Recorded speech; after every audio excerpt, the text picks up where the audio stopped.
अब चुप रहना, बोलना नहीं। हो गया स्टार्ट, देखना। यस सर, स्टार्ट हो गया। टाइम लगाओ, चल।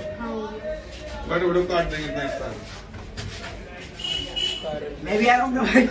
मैं भी आया तो मैं सन 2023 में सर के पास पढ़ता था। अगर आप सर वायरल हुआ। बच्चों जी सर। मन के सच्चो, आधे कच्चो आधे पक्को। अब हम कराने जा रहे हैं अगला क्वेश्चन, 5th चैप्टर। मैं क्यों कहता था? चलिए भाई।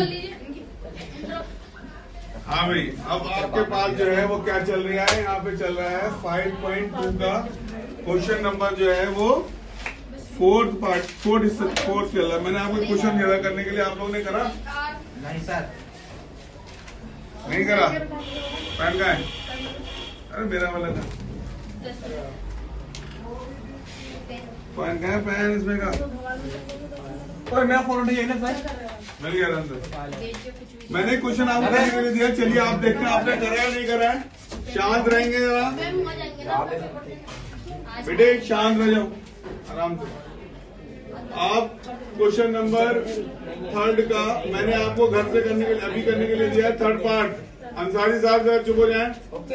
ये सवाल करने के लिए दिया था, किस बच्चे ने कर लिया ये बताओ। कर लिया? यहाँ से मिलाओ। आपको पता है ये मिक्स फॉर्म में से इम्पेरियल फॉर्म बदलना पड़ेगा आपको। कल क्या मैंने कराया था यहाँ सवाल आपको? 9×18=19/2 हो गया।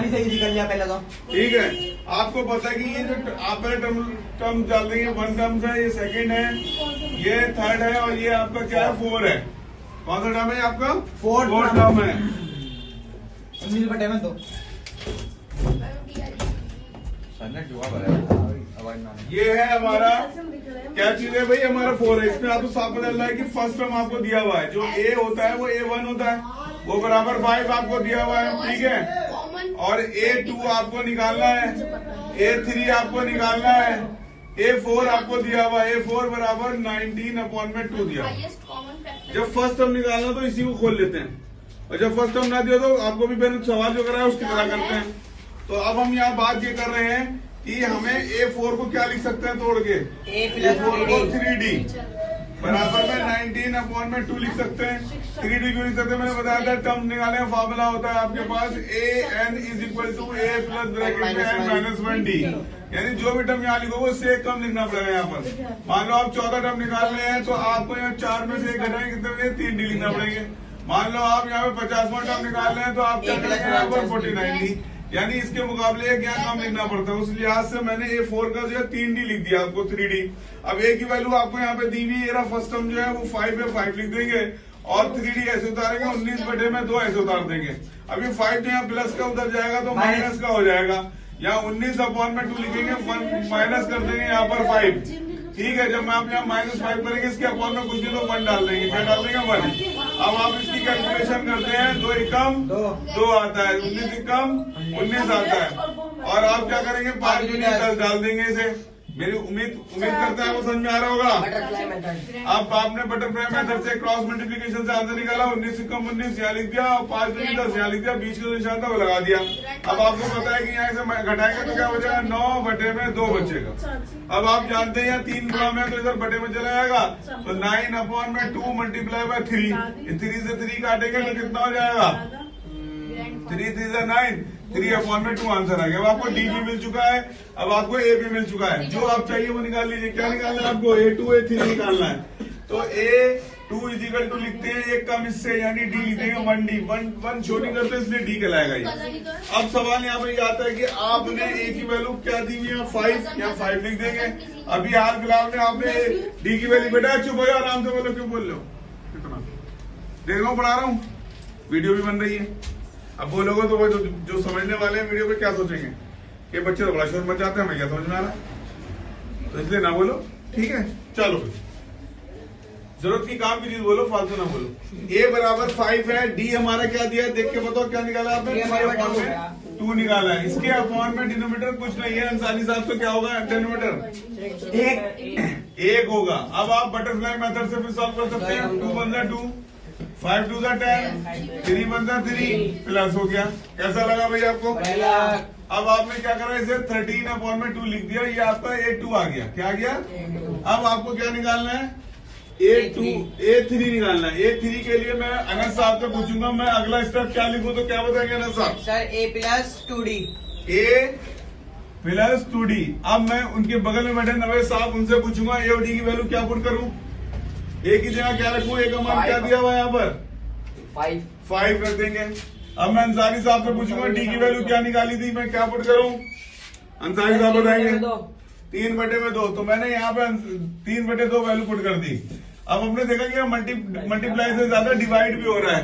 According to the board marks अगर मल्टीप्लाई हो रहा है तो अगर डिवाइडर को पहले डिवाइड कर लेते हैं। 2 से 2 कैंसिल आउट हो गया, कट गया अंसारी साहब। Yes sir. अब हमारे पास बचा 3 1 3, 1 1 1 नीचे लिखते नहीं, तो A3 का मान 8 आ गया। इस तरह से हमने सबसे पहले जो है D निकाला। D नहीं पता था, D कैसे निकला? जो दिया था A4 टर्म दिया था, उसकी मदद से मैंने D निकाल लिया। जब D बदल गया तो A2 A3 निकाल दिया इस वाले मेथड से। इस तरह से क्वेश्चन कंप्लीट हो जाता है। मोस्टली कोशिश ये होता है कि अगर सिंपल पेपर में आता है, क्वेश्चन में सिंपल क्वेश्चन आते हैं पेपर में, तो ये क्वेश्चन आ जाता है। लेकिन अब हम वो क्वेश्चन करने जा रहे हैं जो पेपर में बहुत ज्यादा आता है। इससे उतारना है आप लोगों, या कल करवा दिया था मैंने? चलिए अब मैं दोबारा जो है अगला क्वेश्चन लेता हूँ, जो पेपर के पॉइंट ऑफ व्यू से बहुत इंपॉर्टेंट है आपके।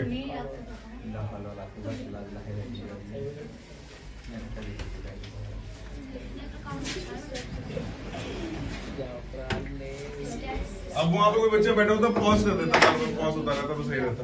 लेकिन कोई बात नहीं, तुम आगे बैठे रहो, कोई टेंशन नहीं। ये चीजें भी लोगों को बहुत पसंद है, बच्चों को। सर मैं एडिट बहुत तगड़ी करता हूँ। हाँ, एडिट बहुत अच्छी करता है बच्चा। चलिए भाई, क्वेश्चन नंबर नेक्स्ट जो है मोस्ट इंपोर्टेंट है आपके पेपर के पॉइंट ऑफ व्यू से। कह रहा बताओ कौन सा टर्म जो ये है मोस्ट इंपोर्टेंट लिखता हूँ मैं यहाँ पर। ये आज का पठान क्वेश्चन है, मोस्ट इंपोर्टेंट क्वेश्चन, पठान क्वेश्चन। ठीक है, 4th पार्ट इसका 5.2 का क्वेश्चन नंबर 4 है। हेलो हेलो हेलो, हाँ जी बोलिए। हेलो, हाँ बेटे करवाओ। हाँ अभी नहीं देगा, अभी बाद में शाम में देंगे।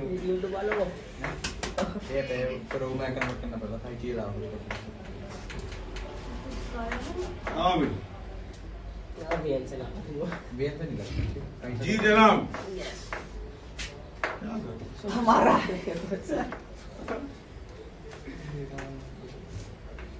तो आपने देखा 4th क्वेश्चन आपके लिए पेपर के पॉइंट ऑफ व्यू से बहुत इंपॉर्टेंट है। कह रहा है बताओ कौन सा टर्म, एपी आपको दी हुई है यहाँ पर। एपी आपको 3 दी हुई है, 8 दी हुई है, 13 दी हुई है, 18 दी हुई है, एंड सो ऑन करके इज 78 लिखा हुआ है। कह रहा है कौन सा टर्म 78 है? कौन सा टर्म आपका 78 है? रखा हुआ क्वेश्चन है पेपर में। तो ये पेपर के लिए बहुत ज्यादा इंपॉर्टेंट है। हमें अब जहां पे भी लिखा हो विच टर्म या हाउ मेनी टर्म्स, क्या लिखा हुआ हो?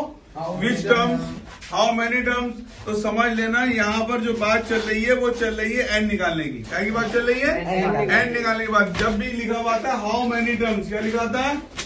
How many terms. यह लिखा है विच टर्म, क्या लिखा है? Which term. तो समझ लेना कौन सी बात चल रही है? एन निकालने की बात चल रही है। हिंदी में कितने पद, कौन सा पद, ये वर्ड आते ही बहुत आसानी से समझ लेंगे कि हमें एन निकालना है। और एन निकालने वाला क्वेश्चन अक्सर एग्जाम में आता है। चलिए भाई शुरू करते हैं। अच्छा, जब भी सीरीज दी होती है तो हमारी बल्ले बल्ले हो जाती है। क्या हो जाती है? बल्ले बल्ले। बल्ले बल्ले का मतलब होता है हमें किसी भी काम को इस चैप्टर में करने के लिए ए और डी चाहिए होता है, और सीरीज से आराम से निकल जाता है। सीरीज से आराम से निकल जाता है। जैसे कि यहाँ पर जो है ए बराबर हमारा 3 निकल गया, और डी बराबर हमारा 8 में से इसे माइनस करते हैं ना, तो 5 निकल गया, और कोई प्लस ना निकला। क्योंकि जब भी क्वेश्चन करते हैं चेक कर लेते हैं बड़ा नंबर प्लस का है माइनस का। अगर प्लस का निशान हो तो प्लस लगाते हैं, और माइनस का होता है बड़ा निशान तो माइनस। क्योंकि आज यहाँ प्लस का इसलिए प्लस का लगाया। तो आपको समझ में आ गया कि डी बराबर अगर हमें निकालना है तो सेकंड टर्म में से फर्स्ट टर्म माइनस कर देंगे, क्योंकि हम जानते हैं फर्स्ट टर्म ये रहा, सेकंड टर्म ये रहा, इसमें माइनस कर दें डी निकल जाता है। तो सीरीज देने से क्या फायदा होता है? ए और डी आराम से निकल जाता है, इसलिए हमारी बल्ले बल्ले हो जाती है। लेकिन इससे पहले वाले क्वेश्चन में आपने देखा ए और डी, ए दिया था आपको डी निकालना पड़ा था। क्या करना पड़ा था? डी निकालना पड़ा था। डी निकालना पड़ा था। तो आपने ये देखा इस चीज को कि अगर डी निकालना पड़ता है तो थोड़ा भारी पड़ जाता है, लेकिन अगर सीरीज दी होती है तो ए और डी निकालने में इतनी परेशानी हमें नहीं होती है। इतनी परेशानी हमें नहीं होती है। तो अब हम एक काम करते हैं, हमें एओडी मिल गया तो अब दुनिया जान पता कर सकते हैं, हम जो चाहो निकाल सकते हैं, क्योंकि इसमें एन निकालना है, एन आराम से निकाल लेंगे। फार्मूला हमारे पास है, निकालेंगे। मैंने आपको पहले बताया था लास्ट क्लास में, ए एन बोले मैं ना साहब, ये है फार्मूला इसका, ठीक है। अनंत साहब ने फार्मूला बताया है, हमें इसकी वैल्यू पता होनी चाहिए, ए एन की वैल्यू क्या है।